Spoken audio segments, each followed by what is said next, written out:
Welcome to our drop-in reading session of one of the Jataka Tales. Today, the tale that we will be working with is The Three Friends.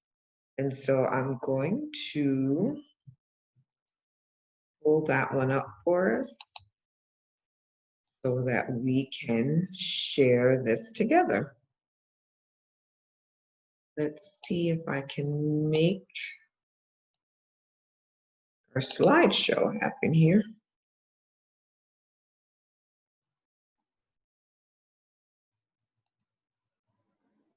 There we go. Okay. So as I said, the story that we're going to read together today is called Three Good Friends. And it's in its original title is Kurunga-Miga Jataka. And what we always do before we begin sharing our story together is we always take a good deep cleansing breath just to bring us all together into this same shared space. Understanding that we're not just one voice, but we are one voice of many. And so we are reading this collectively, wherever you may be in the world, following along with the story, you are together with your reading family. And you can read along with me as narrator, or you can actually choose to read for one of the characters in the story, or totally up to you. You can read for more than one character. You can read for all of the characters if you like. These are the characters in this particular story. With the Jataka Tales, each story is about a particular incarnation of the Buddha. And so it's basically all the stories collectively, and I'm drawing the stories that I'm sharing from a 3-volume collection that I have.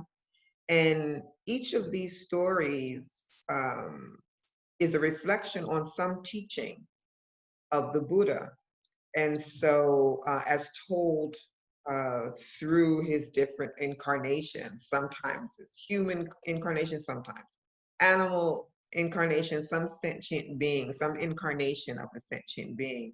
And there is within that life, as in our lives, a lesson to be learned or lessons to be learned.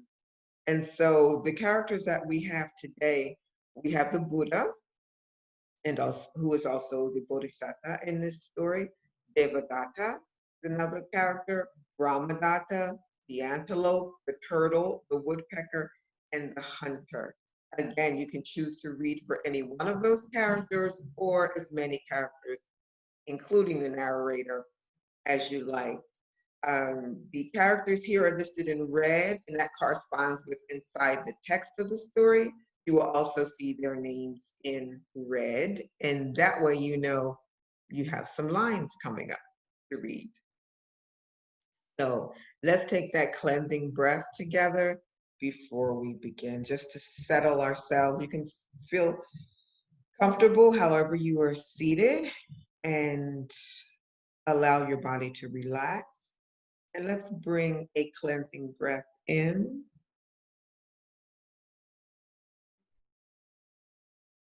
And release it.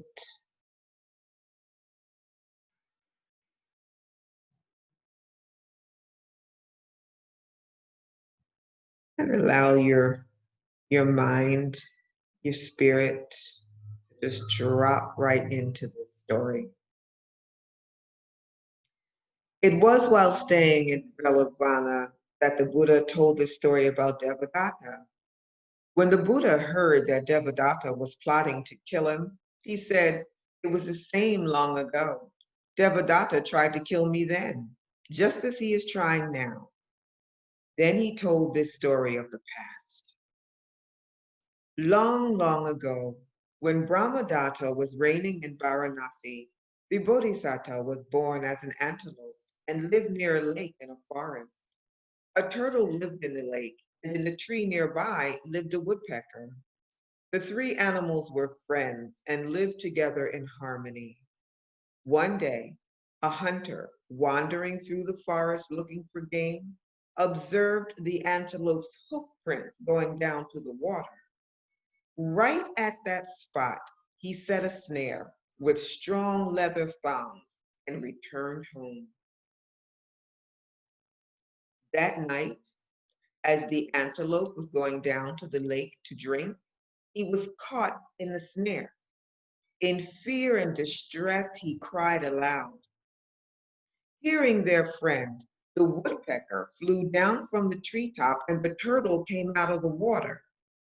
Friend, the woodpecker said to the turtle, with your strong beak, cut the thongs holding our friend captive. I will go and make sure that the hunter stays away while you are working. If we both do our best, our friend will not lose his life. As the turtle began gnawing the leather thongs, the woodpecker flew quickly to the hunter's hut and waited. At dawn, the hunter, knife in hand, emerged from his hut. As soon as the woodpecker saw him come out of the front door, he uttered a cry, flapped his wings, and struck the man in the face. Ouch! Cried the startled hunter. Some bird of ill omen has struck me. Shaken, he went back inside and lay down again.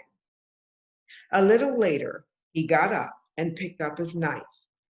Hoping to outwit the bird, he tried to sneak out the rear. The woodpecker, however, had suspected that the hunter would do just that and had positioned himself near the back door. As soon as he saw the hunter, he gave a loud cry, swooped down, and struck him in the face again. Curses, the hunter exclaimed. This creature will not leave me alone. He went inside and lay down once again. When the sun was up, he resolutely picked up his knife and opened the door, cautiously watching for the bird. The woodpecker, figuring that he had given his friends enough time, flew back to the lake and shouted a warning, "The hunter is coming." The turtle had indeed gnawed through all the thongs except the last, which was especially strong. His tough, leathery mouth was smeared with blood and his jaws ached unbearably.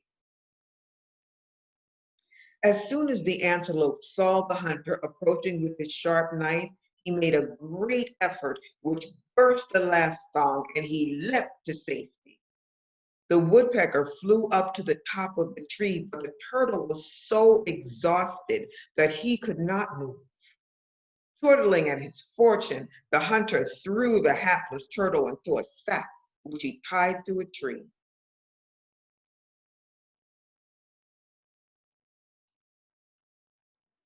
The antelope had watched the hunter put the turtle in the sack, and resolving to save his friend's life, he allowed himself to be seen. When the hunter spotted the antelope, he was overjoyed and darted toward him. The antelope pretended that he was weak and lame, but keeping just out of reach, he led the hunter deep into the forest. When they reached a spot far away from the turtle, he gave the man the slip and ran as quickly as he could back to the lake by another route. He lifted the bag with his horns, tossed it on the ground, tore it open, and released the turtle. At the same instant, the woodpecker flew down to greet his two friends. "My dear friends," the antelope said, "thank you for saving my life. You have been very good to me. But that cruel hunter will come back. It is still dangerous for all of us. I suggest that you, good woodpecker, fly with your family to another part of the forest. You, friend turtle, must dive into the water and stay out of sight. I will hide in the deep forest." Sadly, each of the three friends went his own way. When the hunter found his way back to the lake, he picked up his torn sack and trudged back home, empty-handed and disgusted. When the three friends were sure that it was safe, they reunited. They lived the rest of their lives in unbroken harmony, and they passed away to fare according to their desert. Having concluded his story, the Buddha identified the birth. At that time, Devadatta was the hunter, Sariputta was the woodpecker, Moggallana was the turtle, and I was the antelope.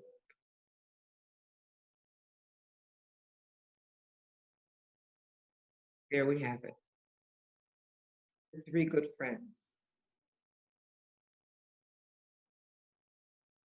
Let's take another deep breath to allow all that energy, all of that movement within the story, all of those decisions that had to be made, all of those perspectives that those decisions were made through, allowing for all of that to really become one with our consciousness. Let's take a breath.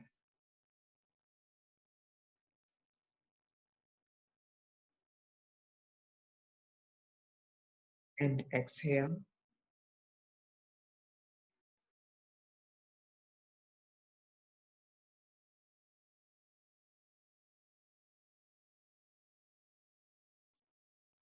What are your thoughts?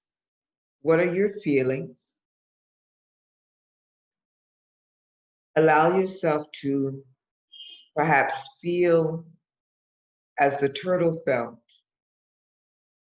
Allow yourself to see the situation as the woodpecker did. Allow yourself to feel that sense of sacrifice that the antelope felt. Allow yourself to feel that hunger, that desire, that want that the hunter felt. The sense of sacrifice of the antelope. Allow yourself to feel. Whatever that perspective was in the story, allow yourself to see not only their situation, but your own. The situations that you may be experiencing in your life. Allow yourself to see those situations through these different perspectives. But first experience them. Engage in that joyful effort of experiencing, of reaching out and experiencing what's before you. In this case, it's this particular Jataka Tale. Thank you for joining us. And I look forward to reading with you again for the next tale. Peace.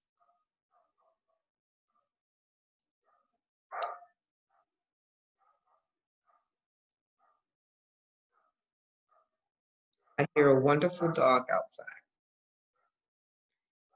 I am grateful for every sentient being on this planet, as I'm sure you are as well.